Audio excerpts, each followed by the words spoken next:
No, okay. I would like to make this session a little bit uh, interactive one.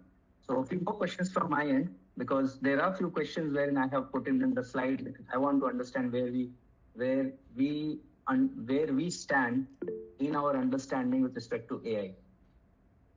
So let's first start. So what do we mean by AI? So generally AI in my office it's Ayatul Islam. That's my name.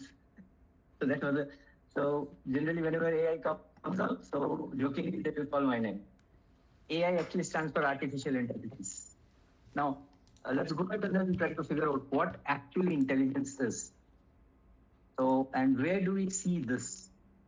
So can we have can we have answers from audience here what intelligence is? Even though I have literally provided the definition, I want to understand what we understand that.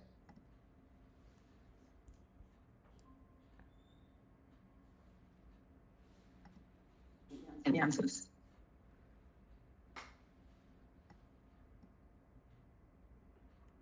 Ability to solve problems. Okay. I think it's Okay. mostly about statistics and probability. And Okay. like the machine is basically it is No, so we are the we are data. we are not talking about machines now. We are just talking about intelligence. So how is it that humans are different from animals? So it's basically this that differentiates us, intelligence. And how is it that we are the ones who are supposed to be at the zenith of the creation? It's because of the intelligence. So the ability to acquire and apply knowledge and skills. So this is known as intelligence. Now, when we say the ability to acquire and apply knowledge and skills, let us take into example when we were kids, how do we evolve and how did we learn? So if we can understand that aspect of our growth, we are actually talking about the implementation of that thing exactly on machines to arrive at what we call as artificial intelligence. Let's see in the next slide. Artificial intelligence, it literally means it's a technology that allows machines and computers to replicate human intelligence.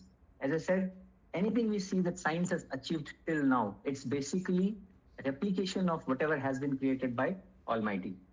We talk about submarines, it's a copy. We talk about planes, it's a copy. And then finally, science is trying to copy the the creation of Almighty, which is at the zenith of his creation, that is humans and his intelligence. So basically, how it happens. So what AI can do is it actually gives it is actually trying to give human-like decision making to machines. And how does that happen? It happens by learning from the data, by learning from the different patterns of behavior that we perceive over time, making informed choices. These are actually making informed choices in solving complex problems. How does all these things comes? Is basically as a human, all these things comes because of the experience that we have, and all these experiences we acquire over a period of time. So when we were kid, if we start thinking when we were kid, how our parents actually taught us, how did we learn, how did we learn to walk? And after once we started learning to walk, then we went to schools. I'm sorry. Now, I think everybody has heard about something called Chat GPT nowadays, right? Yeah, Adil bhai, can you make it to presentation mode? Shift F5. Yes. Okay. So everybody has heard about something called Chat GPT, right? Yeah. So today, the Chat GPT is one of the ultimate implementations of artificial intelligence. Let's go a little bit further. So here we were talking about how we learn. if we contemplate how we have been learning since our childhood, how we have been taught since our childhood, and is it teaching that has taught us everything, or is there something more? So if we analyze that slowly, we will understand that we are trying to implement all those aspects to on machines to make them artificially intelligent. Okay, let's get into a little bit of the history of artificial intelligence. What it is? Have we heard of Turing? Alan Turing. There is something called Turing machines. Yeah. So Turing machines were the first process of mechanized automations. Like machines were automized. Machines were automized like in they were automized in case of factory lines. So one particular process, you simply give them the inputs, it comes out with a particular output, and it keeps on doing that. Then in the month in there was a conference that was held in 1956 that was known as the Dartmouth Conference, and in that conference there's a person called John McCarthy who coined this particular terminology called artificial intelligence. So what it refers to, if you see, it is the simulation of human cognitive abilities in machines, allowing them to analyze, reason, and make autonomous decisions. Now, this is what is a human. Hello? Am I audible? Yes, you're Yes. audible. Yeah. Yes, okay. Now, this is what makes us humans. We can analyze data, we can think, and we can take our own autonomous decisions.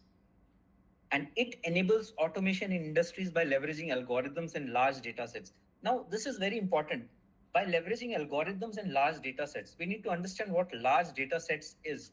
Now, let us think about our brain, human brain. Our human brain has got 5 sense organs. So we get inputs using these 5 sense organs. And these 5 sense organs, as we all know, eyes, ear, nose, skin, and tongue. So all of these are sensors. In fact, our eyes itself is made up of millions of sensors. Our nose itself is made up of millions of sensors. Our tongue is made up of millions of sensors. And the largest gland, the skin, that is made up of millions of sensors. So if we analyze that in 1 second, how much of data is getting calculated by the human brain, it is tremendous. Now that's just one part of it. A little bit deeper into it, if we talk about cells, the human cell, it has got something called DNA. Now, this DNA itself is having trillions and trillions of information within it. And there are billions of cells in the human body. Now, if we start interpolating the data that a particular cell in human body or the entire human body is processing in time, it becomes a large data set. It's a huge amount of data. And that is what we, right from our childhood till today, we have been accumulating data within ourselves as text, as speech, as smell, or as experiences. And these data, whatever we have accumulated within ourselves, helps us make decisions and helps us in our reasoning. This entire thing, when we are trying to give it to the machines, we are actually giving them artificial intelligence. Artificial intelligence, the terminology itself is quite old, since we have been talking about in 1956. And then Mr. McCarthy, when he coined this term, there was the biggest organization in the world, like DARPA and the DoD, Department of Defense from US. They were the first one to jump onto it and then start working on it. And they started funding something. And based on this, the world-class institutes like MIT, they came out with the first artificial intelligent agent called ELIZA. ELIZA is actually a therapeutic. It has a therapeutic knowledge. It was actually a psychotherapeutic analyzer. Psychotherapeutic analyzer was like, you ask them questions based on your whatever questions you ask them. It was analyzing your mood and it was trying to give you a response back. Not only that, the next thing that came up was the first driverless car that was created by Ernst Dickmans in 1986. This driverless car was created using some computers, and these computers gave the car the ability to drive autonomously. The drawback was that this car could drive autonomously in a empty road, not the kind of Teslas we have today. But in 1986, that was a huge achievement in itself. Has anybody heard about this Deep Blue? Yeah.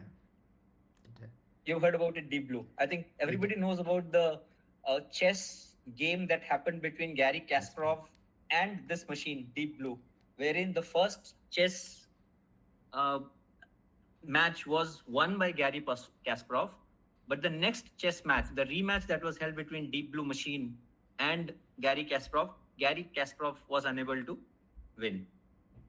So you see how AI has been evolving over the time. And today we are talking about something called OpenAI and Chat and GPT. OpenAI is actually, they have done this research on artificial intelligence, and they have opened the code for that so that anybody can use it. We'll come to that later. Since it's an introduction, we are just talking about the introduction here. OpenAI and ChatGPT will come to that later, slowly, bit by bit, once we start talking about how AI works and how it is developed. Now, this is ELIZA. It was a command-based interpreting algorithm that it had behind the scenes. This black thing that we have was what was created back then. And however, somebody has implemented a JavaScript-based application today. So you can check it out in this particular URL. Inshallah, I'll provide the URL as well. I have not tested it. Now let's see what are the real-world applications of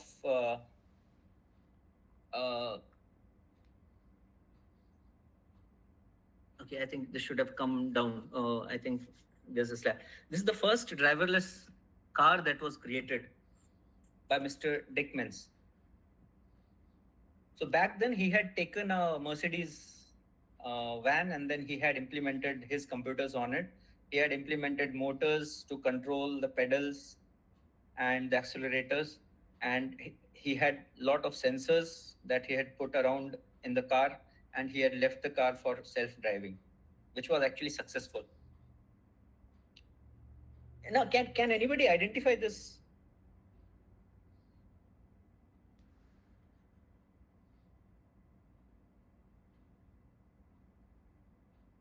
Do you know who or what this is? No. Okay. She's Sophia. Or I don't know whether should I say she or it. It is Sophia. Sophia is a citizen of Saudi Arabia today. She's the first human artificial intelligent model that had been created by a Hong Kong-based company. And Saudi Arabia was the country that gave citizenship to this in 2016. She can chat with humans with all the facial expressions the way we generally chat. So this is the level of artificial intelligence wherein we have come in.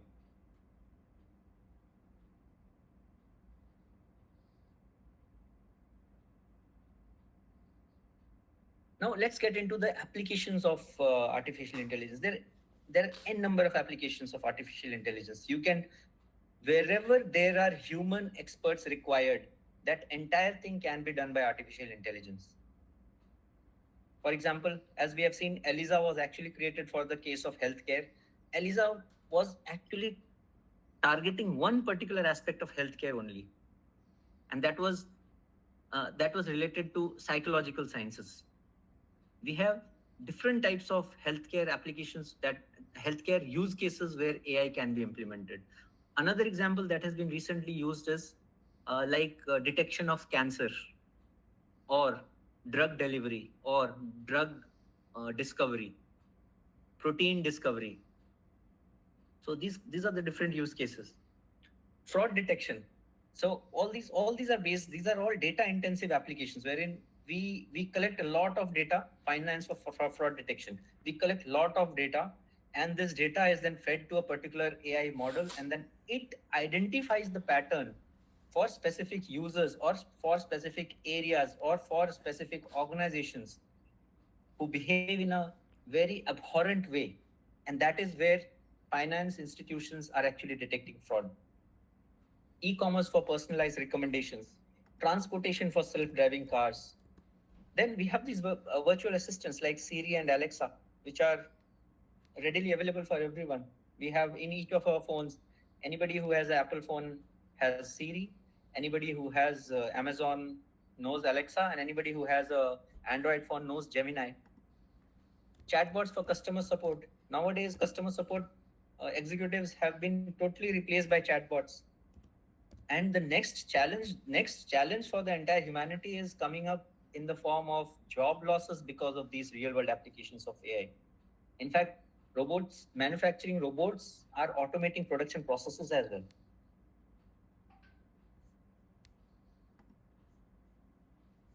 So these are some real world applications. We talked about her. I'm sorry, this got some problem. Okay, here I was actually talking about some more real world applications. Like we were talking, we could have we can use AI for marketing and advertising. We can target different audience segments, predict customer behavior, optimized ad targeting, improve content personalization. We can talk about agriculture, monitor crop, optimize irrigation, predict harvest, analyze data, field data, detect issues like pest infestations. In fact, these kind of detections will actually help to understand whether a particular place is going to face famine or not. Supporting precision farming. Then these AI tools are getting used by human resources agencies also for recruitment and then finding the right candidate, scheduling interviews. And nowadays, you will be astonished to find that most of the work of human resources are actually being done by artificial intelligent agents. Now, let us see artificial intelligence. What are the types of artificial intelligence? Let's see if I can make this a little bit better. Control A less. Okay.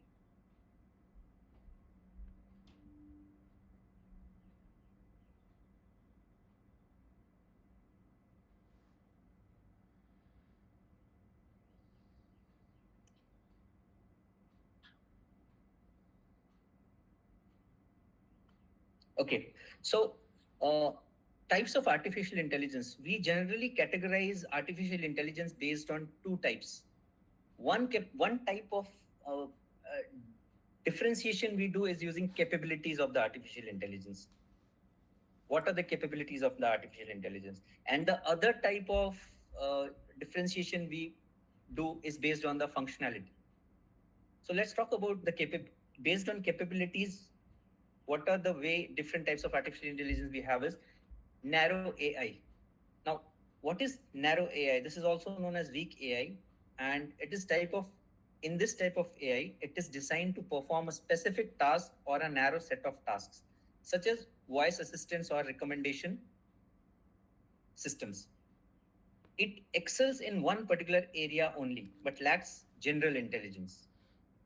Now, for example, uh, a particular customer support agent is there, an AI which only does the work of a customer support agent, that too specifically for a particular bank. Now, these kind of AI, whatever implementation has been done, they are actually known as a narrow AI. Coming to the next one, general AI. So general AI is a theoretical concept right now. Maybe it is evolving, and what it can do is it is basically uh, whatever humans are capable of doing, a general AI will be able to do the same. So in fact, it is actually what we said some time back, that simulating the human reasoning and autonomous decision making capability that actually will get into general AI. And then there is something called super intelligent AI. Now, this is a very dangerous part wherein I think everybody has seen those movie wherein the Terminator series, Terminator 1 to Terminator 5, those kind of beings, those kind of machines where they're talking about is actually nothing but super intelligent AI implementations. So it's a hypothetical form of artificial intelligence that would surpass human intelligence in all areas. And all of them will be able to perform the tasks more effectively and efficiently than humans, because they will be totally based on data that they have been working on, and they are very fast. These machines are very fast in terms of processing data, wherein it can humans can do not stand a chance in front of these machines when we talk about processing data. Next, let's see. Based on functionality, the artificial intelligence systems are actually divided into four types. One is reactive machines. Now, what is reactive machines? Reactive machines are those systems that respond to specific tasks or situations, but they do not store them in their memories or improve over time. They are programmed to react in a fixed way without learning from past experiences. So it's something like if a particular system is there, you are chatting with a customer agent of a particular bank. If you are logged in with your username and credentials, it will be able to identify you. But if it is a generic agent of the bank and you are not logged in and then you are actually started chatting with it, it will not be able to recognize you because they do not store anything in their memories. Now, the next system that the scientists are actually trying to create is limited memory. Since that is a limitation of that particular agent, now scientists are actually trying to put limited memory capabilities. So what it can do is it can store and learn from past experiences, and that actually helps in better decision making in the future. For example, self-driving cars are an example, as they use historical data to navigate and adapt to challenging environments. So let's give an example. A self-driving car is going on a road, and then suddenly it sees an elephant in front of it, and then if it is not well trained in that aspect, it will fail. However, it fails for the first time, and then it gets rectified. It stores it in the memory. Next time when it is out on the road and then it encounters that elephant, it follows the process that has been told of rectification, and then it overcomes that obstacle. Theory of mind. The theory of mind is a theoretical type of AI that would be able to understand emotions. Now, if we analyze all these three slowly, point one, point two, point three, and point four, that is reactive machines, limited memory, theory of mind, and self-aware. I feel like it is something like I have myself experienced these while growing up. Initially, when I was a kid, I was like more so of a reactive machine. And then overall, with my experience, I gained some memory and then experiences. And then now I I have my own, I have built up based on those experiences. I have my own emotions, set of beliefs, and then intentions and other mental states. Scientists are actually trying to put the same thing into the AI. And this particular aspect of AI is going to be helping the AI to interact with the humans in a more natural and empathic manner. Now, this particular aspect, when we talk about robots, the robots have some rules. One of the rules is actually talking about how robots should behave towards their masters, that is humans. So, theory of mind will help achieve that aspect. Now, self-aware. Self-aware is a hypothetical form of AI that possesses consciousness and self-awareness. It would have an understanding of its own existence and could make decisions based on that awareness. This is something that even scientists have started questioning, and they have started raising their concerns around the machines that can become capable in this aspect.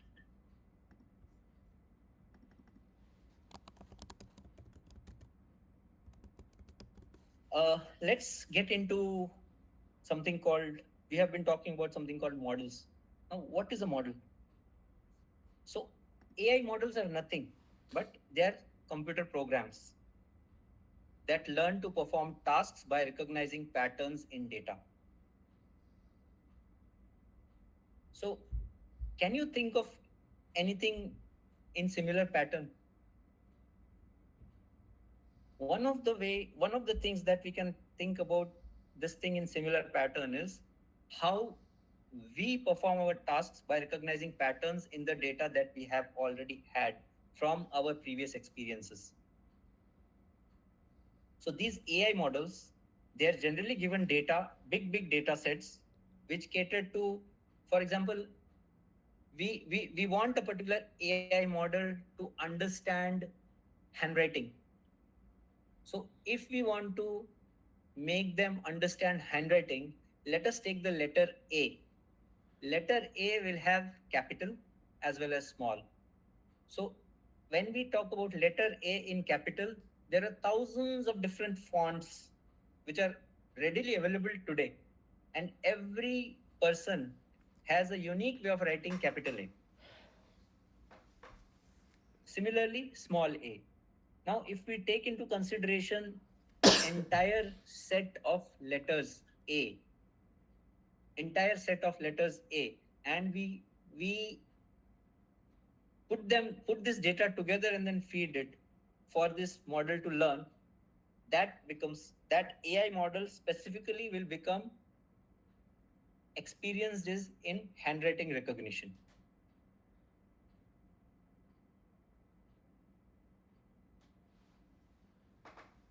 So when we talk about AI models, there are three types of models which are there. One is supervised learning, the other is unsupervised learning, and the third is reinforced learning. Let's see each one of them one by one. So, what is supervised learning? When we talk about supervised learning, the classical example is to teach our kid, what do we do? So, to teach our kid to write numbers, one teacher is needed, student is needed, the kid is the student, and we should know what needs to be taught. Now, when we say what needs to be taught, the first thing is that is the input, that this needs to be taught. And that also is the output, that this needs to be taught. How that needs to be taught is something that we are actually implementing. So, supervised learning it's a model wherein we provide the input and the desired output to the particular model to learn. That is known as supervised learning. We are actually supervising the learning of the machine based on a set of input that we have given and a set of output that we are expecting. Another example I'll give you is, if we want a computer to understand the laughing image of Buddha, let us say we take a Buddha's image wherein it is laughing Buddha, then that image, what we are passing to a supervised learning model, that image is there, and on top of that, we should give what are the inputs. We should tag some inputs to that, like words like Buddha, words like laughing, words like laughing Buddha, and then words like Buddhism. So we are actually tagging words to that particular image, and then we are feeding to this particular model. And based on these tagging, whatever we are giving, the model is understanding something. So next time, if we give a similar image of Buddha laughing, it will give us a response, a output like this is a laughing Buddha. Uh, am I am I making some sense? Yeah. Okay. So now, where does this supervised learning model work? When we have large amount of data, large amount of high quality, we talked about something called labeled data. Now, this labeled data is what we are talking about. We are this Buddha's image that we are passing. it has got certain labels that we are putting, like laughing Buddha, Buddhism, Eastern philosophy, all these kind of labels that we are putting is, and this data set that we're creating is known as label data. And if you see, it is actually going used for tasks like image classification. Now there are millions of images in the world, millions and millions of images. That means the data set, if we take a particular image and then we are tagging those image, it becomes a huge data set altogether.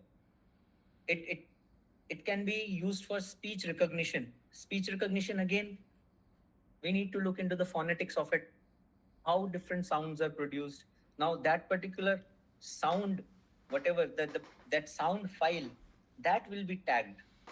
Let us say if we say if we say a, then how these sounds are tagged is, one is the the digital signature that we are passing for a particular voice, that is getting tagged, the pitch, the volume, and everything.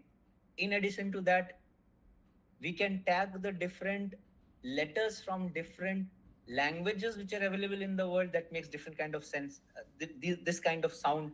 And then once we pass this to the model, the output that we get after passing this and the data analysis that this system does will help us in getting a response once we feed a series of voices to this particular system. Third is like this spam detection. When we talk about spam detection, it again, in a particular bank or in a particular email, let us say, in a particular email, what are the different emails that we are getting? Anybody's email ID, what are the different emails we are getting? Based on the millions of email that we get every month, this is going to analyze it and then say, okay, this particular email is a spam and it's going to throw it into spam folder. Or if it is phishing email, it's going to generate a security, what do you say, security threat activity or incident. So this is how supervised learning happens. Let's go to the next, which is unsupervised learning.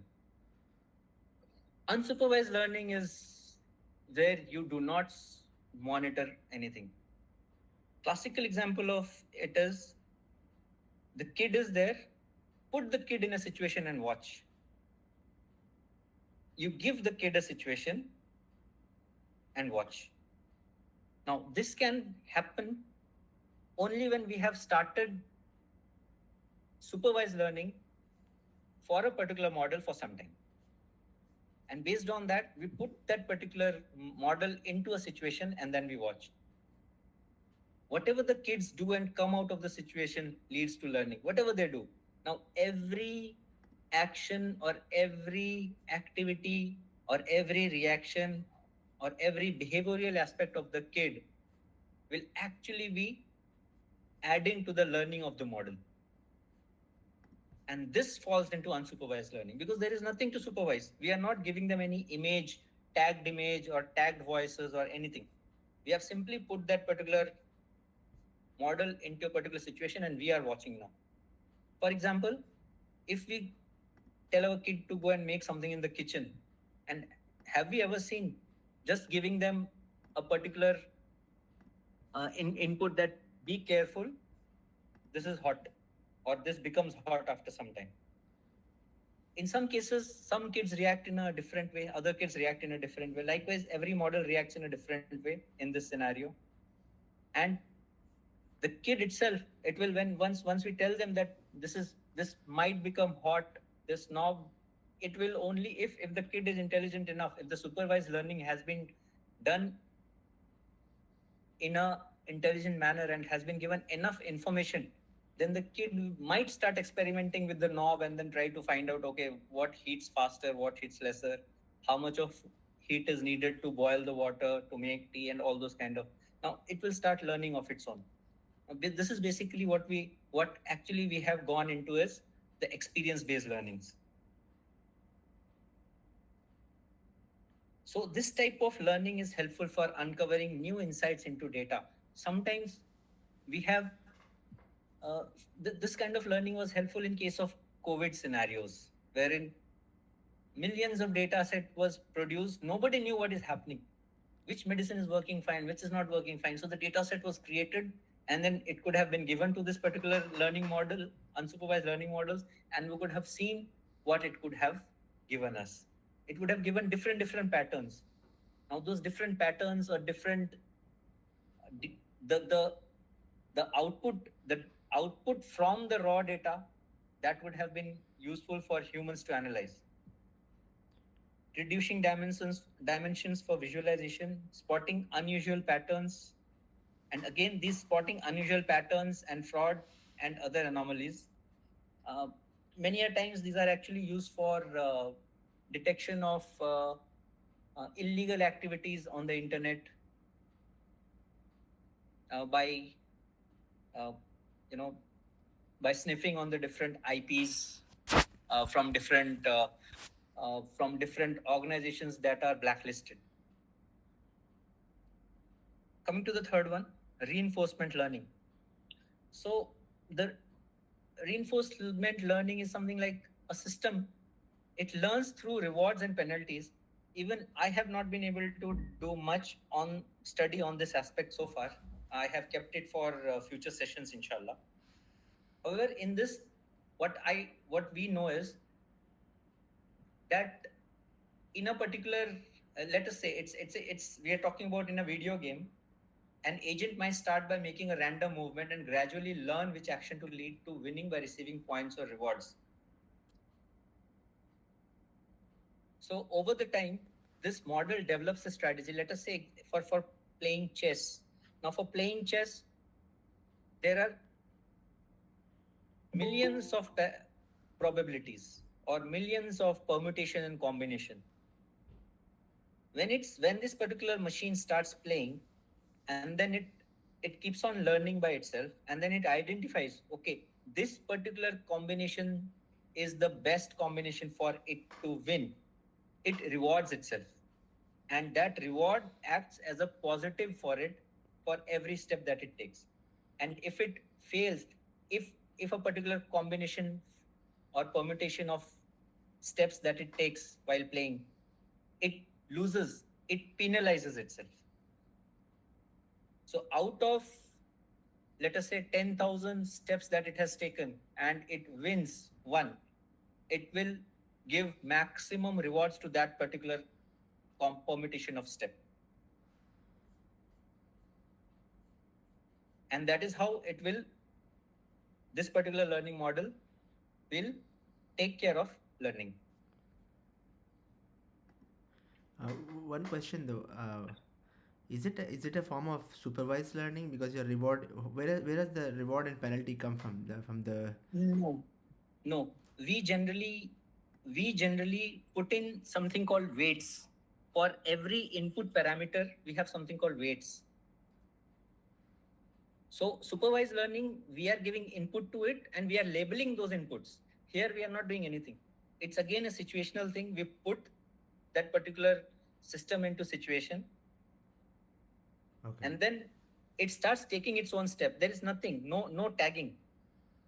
Whereas in supervised learning, you have in supervised learning, if you want to, you should give, in supervised learning, you take a prism, let us say, or a tetrahedron structure and a pyramid.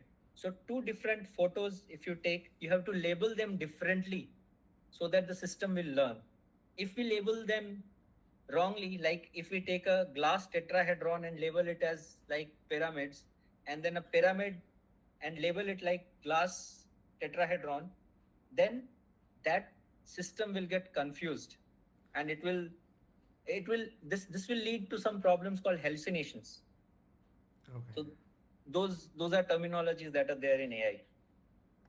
So we have to be very careful. In fact, some of the points which will come later on. Okay. Benefits of AI, we have seen efficiency, automation, data. So efficiency and automation, we understand, like it is very efficient, and automation is perfectly done by machines. Since it is a repetitive task, they are the best to do it. Data analysis and pattern recognition, since the data is huge, they will be able to, and the systems that are available today in our hand, these systems, the computational power behind these systems is so much that they can analyze data in seconds now, and then they can recognize the pattern within that, so they can do it faster than humans. In fact, a team of humans will not be able to do that amount of data analysis and pattern recognition as much as a particular small model of AI can do. Once we have this data analysis and pattern recognition properly in our hands, that actually helps in making improved decision making. And then it can be used for personalization. One another thing is, like, any AI system is 24 by 7 available. Availability is there. They do not eat, they do not drink, they do not burn out. So all those things are there, which are of benefits. Now, not everything is rosy in terms of AI. Like, one of the biggest concerns, and which is actually a very big concern, is job displacement, privacy issues. There's this terminology called bias in decision making and potential misuse. Bias in decision making and potential misuse is a very big challenge for the Ummah. In fact, because these models that have been trained in such a way that it actually goes against, since it's an Islamophobic world. So I hope you understand what I'm trying to say. And we have already seen issues around deep fakes, how they have actually manipulated some outcomes already.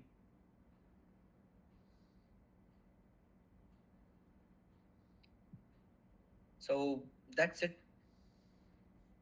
Coming on to OpenAI and GPT, as we started our discussion, I will stop here today. But before that, one question. Can anybody tell me what is GPT?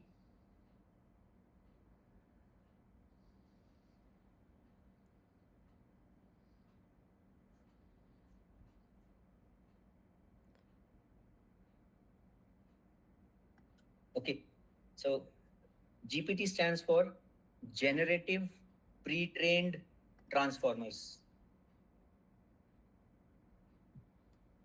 So, inshallah, I think this is the last slide I have.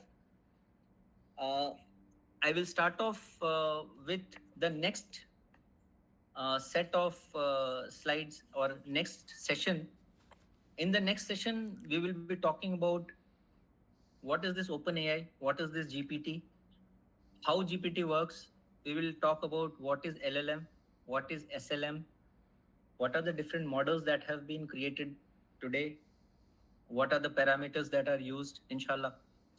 So since this was just an introductory session, I just kept it this much so that it doesn't too much for us. And thank you everyone, brothers. Jazakallah khair. Yeah.